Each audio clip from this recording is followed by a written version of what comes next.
الحمدللہ رب العالمین والصلاة والسلام علی حبیبہ محمد وآلہ وصحبہ اجمعین اما بعد فاعوذ باللہ من الشیطان الرجیم بسم اللہ الرحمن الرحیم اولئک الذین اشتروا الضلالۃ بالہدی فما ربحت تجارتهم وما كانوا مهتدین اللهم سبحانک لا علم لنا الا ما علمتنا انک انت العلیم الحکیم مولایا صلی وسلم دائما ابدا اللہ حبیبک من زانت بہ الرسل۔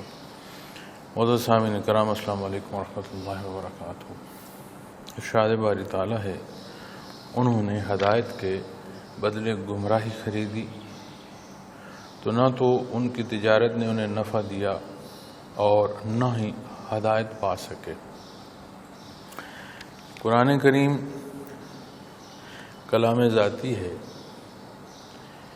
اور اللہ کریم نے مخلوق کو رہنمائی کے لیے عطا فرمایا، ہدایت کے لیے عطا فرمایا۔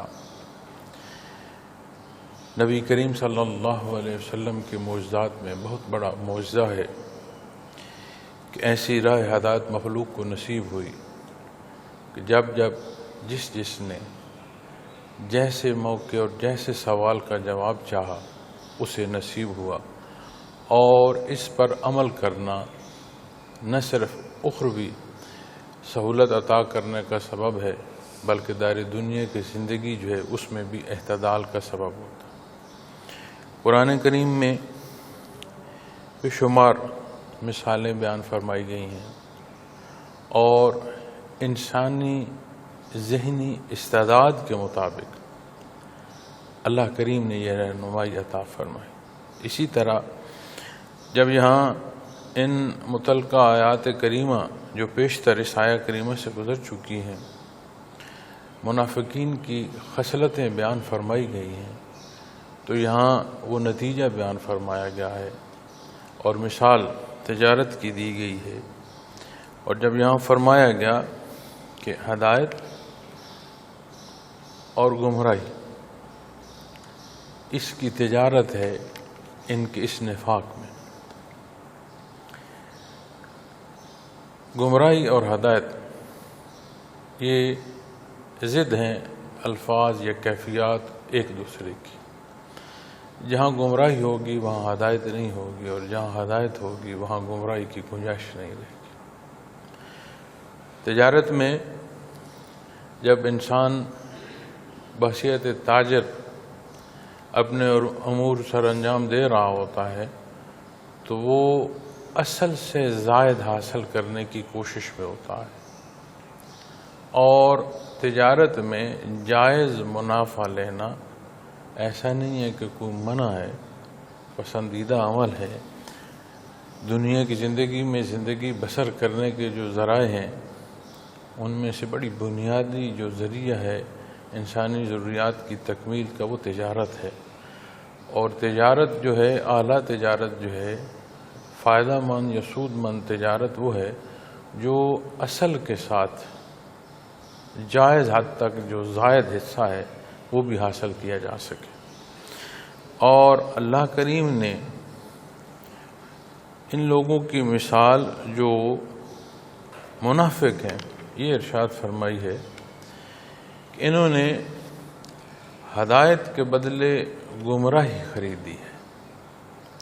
مطلق کافر نے انکار کیا لیکن منافق نے اقرار کیا، لیکن وہ اقرار ظاہری تھا، باطنی نہ رہا۔ اور اگر کسی نے وقتی طور پر مانا لیکن بعد میں وہ منکر ہوا، لیکن جو اس نے انکار کیا اسے مخفی رکھا، ظاہر نہیں کیا، اور ظاہری طور پر مسلمانوں کی جو قوت ہے اس سے استفادہ حاصل کرتا رہا، اور جو اسے موقع ملا وہ اپنا نفاق ظاہر کرتا رہا، تو بہر کیف جو صورت بھی ہو منافق نے ہدایت کے بدلے گمراہی کا جو ہے وہ سودا کیا ہے، اور یہ ایسی تجارت ہے جو اصل کو بھی نقصان دے رہی ہے۔ چونکہ کامیاب تاجر تو وہ ہوا جس نے اصل پر زائد حاصل کیا اور جو اصل ہے اس ہی کو بھی اجاڑنے کی کوئی تجارت سبب ہو جائے تو سراسر نقصان. تو اللہ کریم نے ان کے اس عمل کو ارشاد فرمایا فما ربحت تجاراتهم وما كانوا مهتدين. تو ان کی تجارت نے انہیں نفع جو ہے وہ نہ دیا اور مزید جو نقصان ہے وما كانوا مهتدين اور نہ ہی ہدایت پا سکے. یہ ایسا عمل ہے کہ اس سے اتنا بڑا نقصان ہوا کہ جو ہدایت ہے، جو اصل ہے، جو مقصد حیات ہے، اس میں اسے نفاق نے اس درجے کا نقصان دیا کہ ان کی یہ تجارت انتہائی گھاٹے کی رہی ان کے لیے. وما كانوا مهتدين اور نہ ہی ہدایت پا سکے. یعنی یہ ایسا عمل ہے نفاق کہ یہ ہدایت کی توفیق جو ہے وہ سلب کر دی جاتی ہے اور توفیق ہی نصیب نہیں ہوتی کہ وہ ہدایت کر سکے. پھر یہاں دوسرا پہلو جو یا دوسرا نقطہ جو ہے وہ یہ ہے کہ منافق مان تو کچھ رہا ہے لیکن کر کچھ رہا ہے. اب ماننا عمل تک ہو اور اس عمل تک پہنچنے کی جو بنیاد نیت اس کا ایک ہونا لازم ہے اور ضروری ہے. جو دوسرا نقطہ عرض کرنا چاہتا ہوں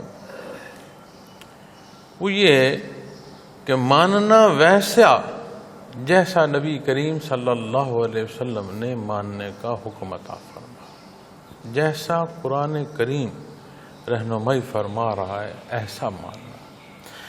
اب اس ماننے میں ہم کم یا زائد جہاں جس صورت کو اختیار کریں گے اتنا نقصان اٹھائیں گے. غلطی ہو جانا، گناہ ہو جانا، خطا ہو جانا اور اسے غلطی، خطا یا گناہ سمجھنا اور بات. اب یہ جو منافقت کر رہے ہیں ان کا یہ پہلو ہے کہ یہ جو کچھ مان رہے ہیں ظاہراً لیکن جو کچھ مخفی رکھ رہے ہیں یہ اسے درست سمجھ رہے ہیں. تو اسی کو اگر ہم اپنے معمولات میں اپنے لیے رہنمائی کا سبب جانیں اور اس میں سے اپنا سبق اخذ کریں تو جتنی بدعات ہے، بدعت کیا ہے؟ وہ جو کچھ نبی کریم صلی اللہ علیہ وسلم نے ارشاد نہیں فرمایا، آپ کے صحابہ کرام رضوان اللہ علیہ مجمعین نے اختیار نہیں فرمایا، قرون صلح سے ثابت نہیں ہے، وہ عمل دین سمجھ کر، عبادت سمجھ کر اختیار کرنا جو کہ ثابت نہیں ہے، جس کا حکم نہیں ہے، اختراع ہے، ایک نئی بات ہے جسے اختیار کیا گیا. اب اسے کسی پیمانے میں بھی آپ کم یا زائد میں لے سکتے ہیں لیکن اصل سے یہ ہٹ جائے. اب اگر کوئی غلطی اور گناہ کرتا ہے اور وہ اسے غلطی یا گناہ سمجھتا ہے تو ممکن ہے کہ اسے توبہ نصیب ہو جائے چونکہ وہ اسے گناہ سمجھ رہا ہے. اور جب بندہ کسی عمل بد کو بد سمجھتا ہے تو کسی درجے کی اس کے ساتھ نفرت ہوتی ہے اور وہ اسے اچھا نہیں سمجھ رہا ہوتا. لیکن اگر بندہ کوئی ایسا عمل جو دینی حکم نہیں ہے اور اسے عبادت سمجھ کر اختیار کر رہا ہے، اس کا بہت بڑا نقصان جو ہے وہ یہ ہے کہ اس بدعت سے وہ ڈوبنے کا سبب ہو جائے گا اس کا، چونکہ وہ اسے ثواب سمجھ رہا ہے، باعث اجر سمجھ رہا ہے، باعث اجر اور ثواب سمجھتے ہوئے نہ اسے چھوڑے گا اور نہ اس کی معافی مانگے گا. تو پھر صورت ایسی پیدا ہو جاتی ہے وما كانوا مهتدين، تو پھر وہ جو ہے نا اور نہ ہی ہدایت پا سکے. اس لیے یہ بڑا نازک معاملہ ہے، سہل اور آسان ہے، سہل اور آسان ہے لیکن نازک ہے. نازک اس طرح ہے کہ اس میں ماننا ہے، منوانا نہیں ہے. ماننا ہے اور ماننے کا راستہ آسان ہے، سہل ہے، انسانی مزاج کے مطابق. اب ایک پڑھا لکھا عالم فاضل جب کوئی بات کرتا ہے تو عمومی طور پر ہم لوگ اسے نہیں سمجھ سکتے کیونکہ ہمارا علمی استعداد ہماری کم ہے. ہم سمجھتے ہیں کہ یہ بات ہم سے اوپر سے گزر گئی، ہمیں سمجھ نہیں آئی. اور جب ہم جیسا کوئی عام فہم آدمی بات کر رہا ہو تو بہت پڑھا لکھا بندہ یہ کہے گا کہ یہ تو عمومی سی بات ہے، کوئی خاص بات تو نہیں. لیکن یہاں آپ دیکھیں اللہ کریم کا کلام ہے، کلام میں ذات باری تعالیٰ ہے. اب اس میں کتنی باریکی ہوگی، کتنی نفاست ہوگی، کتنی بلندی ہوگی، یہ ہم سوچ نہیں سکتے چونکہ یہ کلام ذاتی ہے. لیکن ایسا عام فہم ہے کہ انتہا درجے کا دنیا میں پڑھا لکھا ہو یا کچھ بات نہ جانتا ہو، دونوں کو سہولت بھی دیتا ہے، دونوں کی رہنمائی بھی فرماتا ہے. یہی امتزاج اللہ کے بندوں میں بھی آتا ہے اور بطور توارث آتا ہے، چونکہ بنیاد ہے نبی کریم صلی اللہ علیہ وسلم کی ذات اقدس. آپ نے جہاں ارشاد فرمایا مختصر، مدلل، سہل، آسان، بہت مختصر فرمایا، لیکن اس کے مفاہیم اتنے وسیع ہیں کہ احاطہ ممکن نہیں. الفاظ، انداز اتنا سہل ہے، ہر عام و خاص سمجھتا ہے، اور کہیں کوئی ظاہری علوم میں دسترس رکھنے والا اسے عمومی نہیں سمجھتا. اس کے لیے اس کی باریکیاں اتنی کہ اس کے سامنے واضح ہوتی ہیں، اسے بھی اس کلام کی اہمیت جو ہے وہ ماننا پڑتی ہے. تو بطور توارث امت میں یہ اوصاف درجہ بدرجہ حاصل ہوتے ہیں، اور یہی امتزاج میں نے حضرت قاسم فیضات مولانا امیر محمد اکرم اعوان رحمۃ اللہ تعالیٰ علیہ میں دیکھا. آج تو جدت ہے، بیان ریکارڈ ہیں، تحریر تو ہے لیکن ریکارڈ موجود ہیں. کوئی بیان اٹھا کر دیکھ لے اور عمومی علم کا آدمی بھی بٹھا دیں اور بہت پڑھا لکھا فاضل بھی بٹھا دیں، دونوں کو سمجھ آئے گی. نہ عالم اور فاضل یہ کہے گا کہ یہ عمومی بات ہے، اور نہ کم علم یہ کہے گا کہ یہ بات میرے سر سے گزر گئی، مجھے تو سمجھ نہیں آئی. اب یہی بات جب قرآن کریم سے دیکھتے ہیں تو اللہ کریم کا کلام کیسی سادہ عام فہم مثال دی جا رہی ہے کہ کیسی تجارت انہوں نے کی. اب جب بات تجارت کی آتی ہے تو لا محالہ نفع کی آتی ہے، اور وہ کیسی تجارت ہے جس میں نفع تو ہے نہیں لیکن نقصان یقینی ہے. تو آخری جو حصہ وما کانوا مہتدین، یہ ایسا ہے کہ جیسا عمل اختیار کیا گیا ویسا نتیجہ انہوں نے پایا. وما کانوا مہتدین. اور یہ بات ہمیشہ ذہن نشین رکھنی ہے کہ کلام ذاتی جہاں جو ارشاد فرماتا ہے وہ اصول ہے، اور اللہ کریم نے ارشاد فرمایا کہ اللہ کریم اپنی سنت جو ہے اس میں تبدیلی نہیں فرماتے. اب جہاں جب کوئی ویسی کیفیت کو اختیار کرے گا، ویسے عمل کو اختیار کرے گا، ایسے ہی نتائج وہ پائے گا. پھر آگے ایک مثال جو ہے، یہاں دو مثالیں بیان فرمائیں. پہلی مثال میں ارشاد فرمایا مَثَلُهُمْ كَمَثَلِ الَّذِي اسْتَوْقَدَ نَارًا فَلَمَّا أَضَاءَتْ مَا حَوْلَهُ ذَهَبَ اللَّهُ بِنُورِهِمْ وَتَرَكَهُمْ فِي ظُلُمَاتٍ لَا يُبْصِرُونَ. مثال یہاں بیان فرمائی مَثَلُهُمْ كَمَثَلِ الَّذِي اسْتَوْقَدَ نَارًا. اب انسانی زندگی میں معزز سامعین کرام، روشنی اور اندھیرا بڑی بنیادی حیثیت رکھتے ہیں، اور اس روشنی اور اندھیرے کو جب حق اور باطل کی طرف منسوب کیا جائے یا مثال لیا جائے تو جہاں روشنی کی بات آئے گی وہاں حق کی بات آئے گی، اور جہاں اندھیرے کی بات آئے گی وہاں باطل جو ہے وہ اس کی مثال بیان کی جائے گی. چونکہ روشنی فائدہ دیتی ہے، سہولت دیتی ہے، اندھیرا ٹھوکر کھانے کا سبب بنتا ہے، تنگی دیتا ہے، وسعت نظری روکتا ہے. تو مثال جب یہاں دی گئی کہ ان کی مثال اس شخص جیسی ہے جس نے کہیں آگ جلائی ہو، یعنی شب تار میں آگ جلائی ہو۔ اب یہ مثال دی جا رہی ہے منافقین کے حوالے سے۔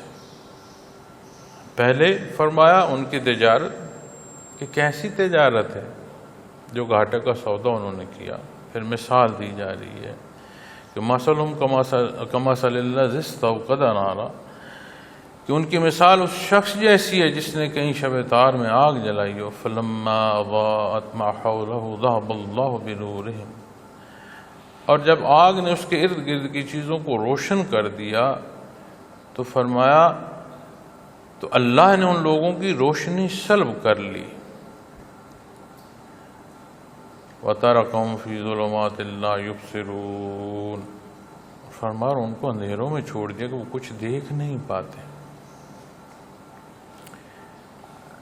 عہد فترت لگ بھگ 500 سال حضرت عیسیٰ علیہ السلام کے آسمان کی طرف اٹھائے جانے سے نبی کریم صلی اللہ علیہ وسلم کی مبعوث ہونے تک لگ بھگ 500 سال۔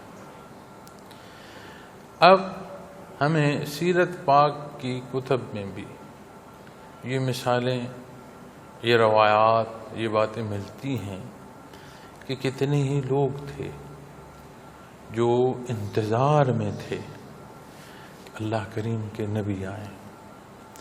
حضرت عیسیٰ علیہ السلام نے بھی اپنی قوم کو یہ خوشخبری عطا فرمائی۔ انبیاء علیہ السلام کے بیان میں، ارشادات میں آپ صلی اللہ علیہ وسلم کی بعثت کی جو خوشخبری ہے یہ مخلوق کو عطا ہوتی آئی ہے۔ اب ولادت باسعادت کے حوالے سے جب دنیا میں تبدیلیاں رونما ہوئیں، مختلف مثالیں موجود ہیں، اس میں بھی وہ جو قطعی طور پر مشرک تھے یا کافر تھے جنہیں حق کا انتظار نہ تھا، انہوں نے بھی اپنی جو آگ کا بجھنا ہے یا اپنے جو قلعے ہیں ان کے کناروں کا یا برجوں کا گرنا ہے، اس سارے سے جمع تفریق کر کے، یا آسمان پر جو ستاروں کی تبدیلیاں ہیں انہیں جمع تفریق کر کے کہ ایک ایسا حادثہ رونما ہوا ہے، ایک ایسا عمل ظہور پذیر ہوا ہے جو عمومی نہیں ہے، جو انتہائی خصوصی ہے۔ اب جنہیں تو حق کی تلاش ہے ان کے لیے تو انتہائی خوشخبری ہے، اور جو ناحق کر رہے ہیں ان کے لیے یہ ایک ایسی بات ہے کہ وہ جو زیادتی ہو رہی ہے یا غلطی ہو رہی ہے اب اسے رکاوٹ آ جائے گی۔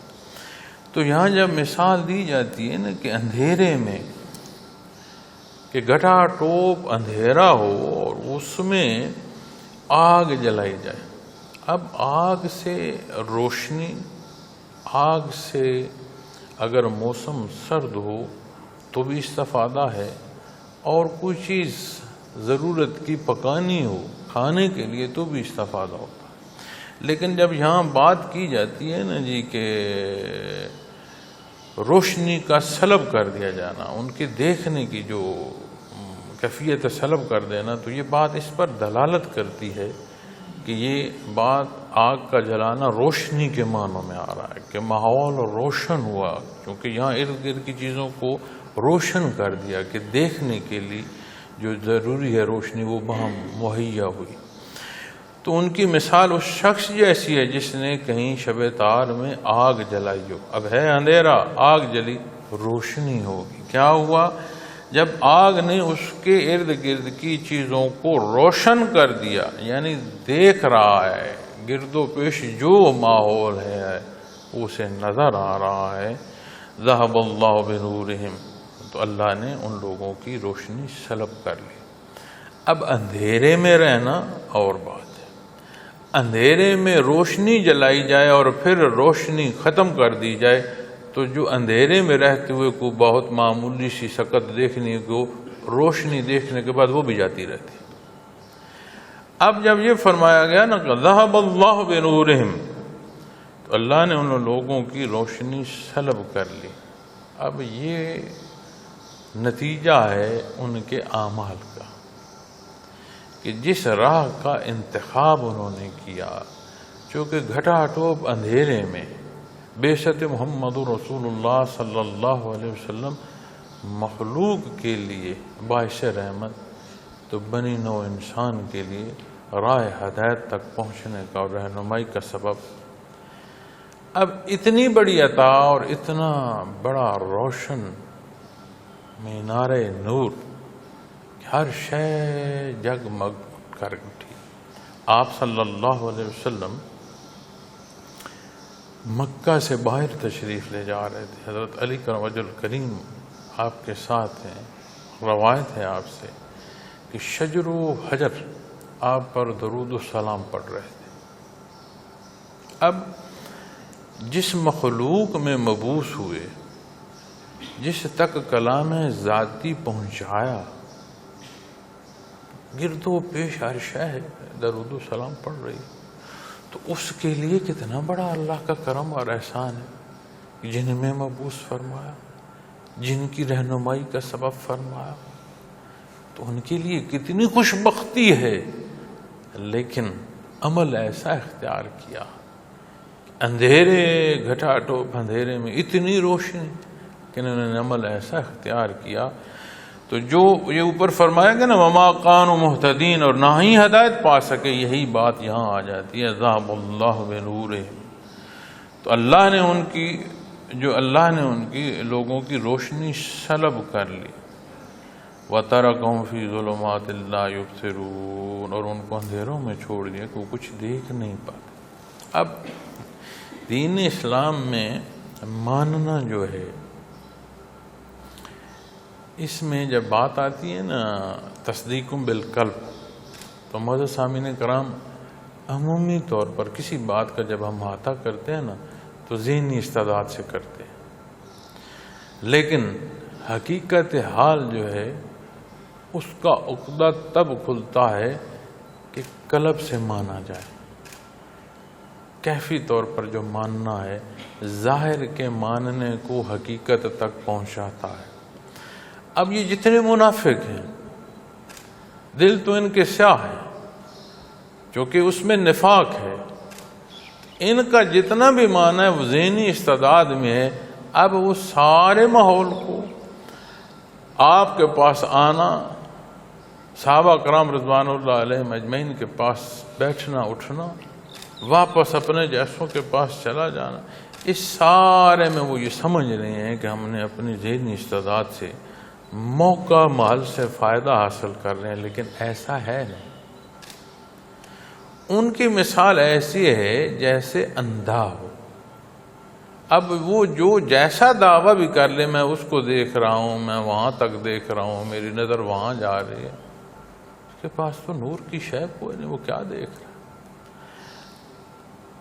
ایسی بیماریاں آ گئی ہیں، ہوں گی پہلے بھی، لیکن ان کی تحقیق شاید اس درجے کی نہ ہو کہ آنکھ ہے، پتلی ہے، ظاہراً سب کچھ ہے، اسے ایک سادہ سا فقرہ کہہ دیتے ہیں کہ پیچھے سے جی نور ختم ہو گیا ہے۔ اب اس سے کیا مراد ہے، اس کو میڈیکلی جو میڈیکل لینگویج ہے اس میں اسپیسیفکیشنز کیا ہیں، لیکن عامت الناس کو جب یہ کہہ دیا جاتا ہے نا، عام آدمی کو جو اس فیلڈ کا نہیں ہے، کہ تمہارا جو ہے وہ پیچھے سے نور ختم ہو گیا، تو وہ کہتا ہے آنکھ تو ہے جی، اب آنکھ دیکھتی نہیں۔ کیوں نہیں بھائی دیکھتی؟ وہ جی پیچھے سے نور ختم۔ اب یہ زندہ ہیں، کلام کر رہے ہیں، آ رہے ہیں، جا رہے ہیں، اور نبی کریم صلی اللہ علیہ وسلم کی ذات اقدس معجزن ہیں، جلوہ افروز ہیں، اور خوش بخت ہیں جو استفادہ حاصل کر رہے ہیں۔ یہ زمین کے ذرات سے لے کر فضاؤں کی وسعتوں تک انوارات کی ایسی تقسیم ہے۔ حضرت جی رحمۃ اللہ تعالیٰ علیہ کے ساتھ میں مدینہ منورہ میں ایک دفعہ حاضر ہونے کا موقع ملا، تو بے شمار ایسی جگہیں جو آپ سے منسوب تھیں، تو انہیں منہدم کیا جا رہا یا پردے میں کیا جا رہا.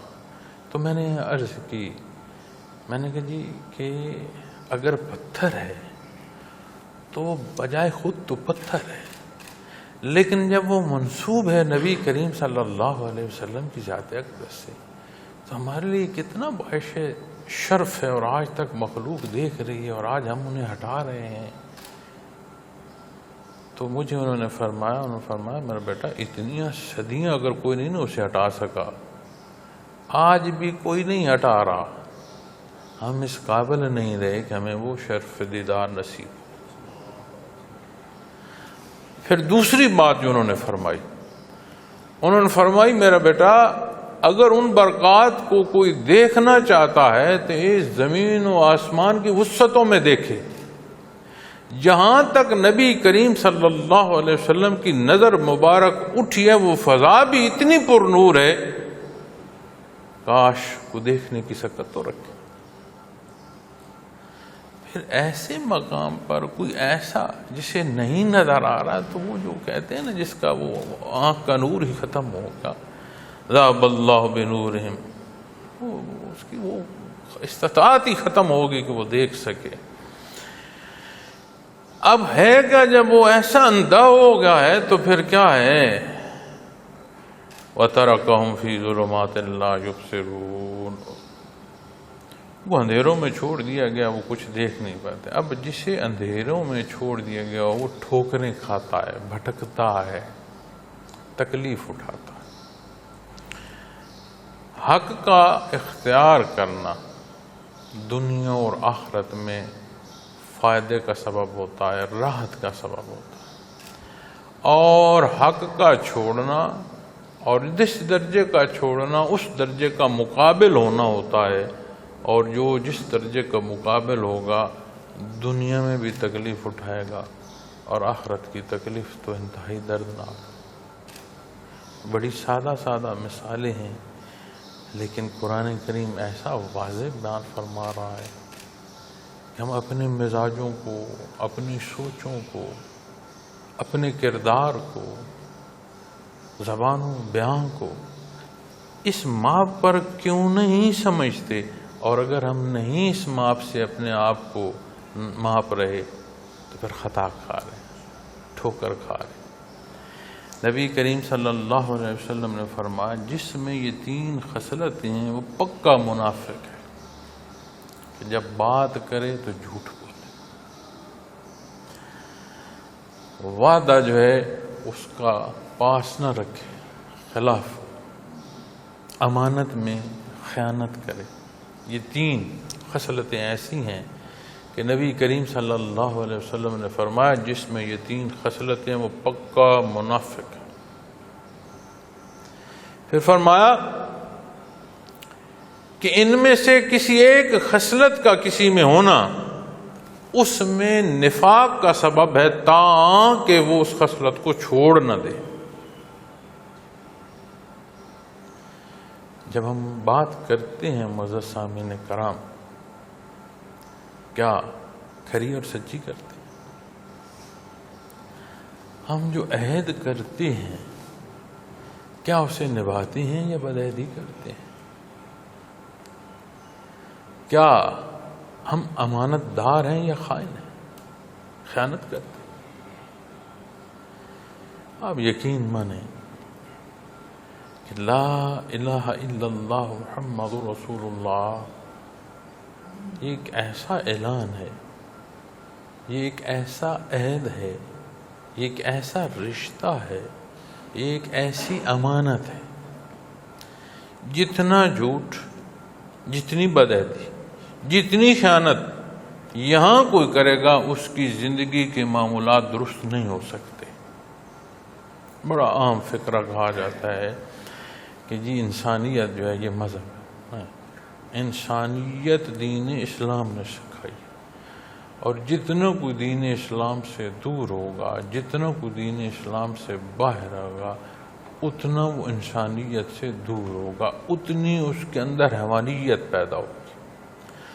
اور جہاں حیوانیت کا تصور بھی آ جائے وہاں یہ بات سمجھ آتی ہے کہ یہ سارا حصہ نقصان کا سبب ہوگا، تکلیف کا سبب ہوگا، یہاں سے راحت نہیں حاصل کی جا سکے، تو ضروری ہے کہ ہم اپنے آپ کو، اپنے معمولات، اپنے کلام کو دیکھیں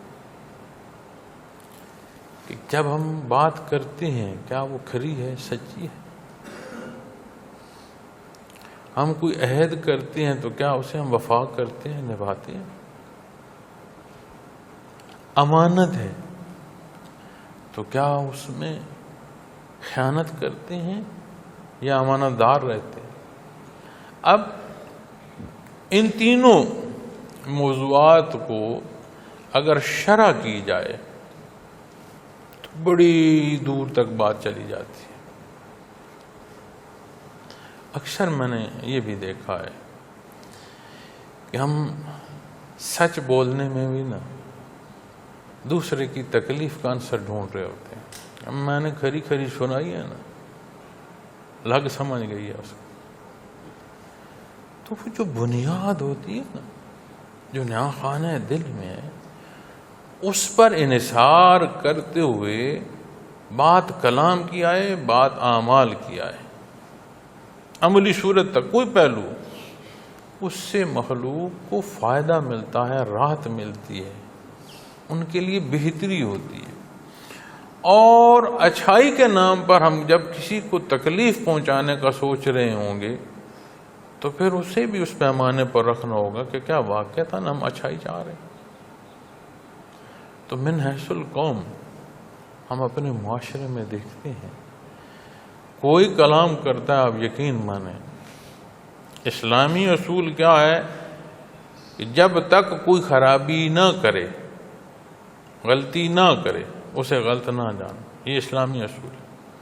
اب ہم کہاں پہنچ چکے ہیں؟ جب تک کوئی اپنے آپ کو صحیح ثابت نہ کرے ہم اسے صحیح یا درست مانتے نہیں۔ تو یہ ساری خرابی جو ہے یہ دین اسلام سے دوری کے سبب ہے۔ دنیا کے کسی معاشرے کو اٹھا لیں، کسی معاشرے کی جو بیسٹ نورمز ہیں، یعنی اعلیٰ اخلاقی قدریں ہیں، کسی معاشرے کی بھی اٹھا لیں، وہ سارے کی ساری دین اسلام کے جو اصول ہیں ان کے تحت۔ اب جہاں جہاں ہم نے دین چھوڑا، جتنا چھوڑا اتنا نقصان اٹھایا، اور وہ اصول جو عبادت کے پہلو نہیں ہیں، معمولات دنیا کے حوالے سے اصول ہیں، جہاں وہ اصول چونکہ جو غیر مسلم ہے اس نے تو عبادت کرنی نہیں اسلام کے حکم پر، لیکن جو اصول دنیا سے متعلق ہیں، غیر مسلم بھی جب انہیں اختیار کرتا ہے تو وہ بھی فائدہ حاصل کرتا ہے۔ اور اس کی مثال آج دنیا میں بڑی واضح موجود ہے کہ ماننے والوں حقیقی ماننا نہیں اختیار کر رہے، یعنی اختیار نہیں کر رہے، اور جو مطلق منکر ہیں لیکن وہ اس حصے کو مان رہے ہیں جو دنیا کے اصول ہیں۔ آپ دیکھ رہے ہیں دنیا میں غیر مسلم کیوں آگے، مسلمان کیوں پیچھے، یہ بنیادی سبب۔ اللہ کریم ہمیں توفیق عطا فرمائے کہ ہمیں حق کا ماننا، اختیار کرنے اور عمل کے درجوں تک نصیب ہو، اور اللہ کریم کمی بیشیاں، غلطیاں، کوتاہیاں معاف فرمائے، ہمیشہ اپنی رحمت عطا فرمائے، بعمل مسلمان ہونے کی توفیق عطا فرمائے۔ وآخر دعوانا الحمدللہ رب العالمین۔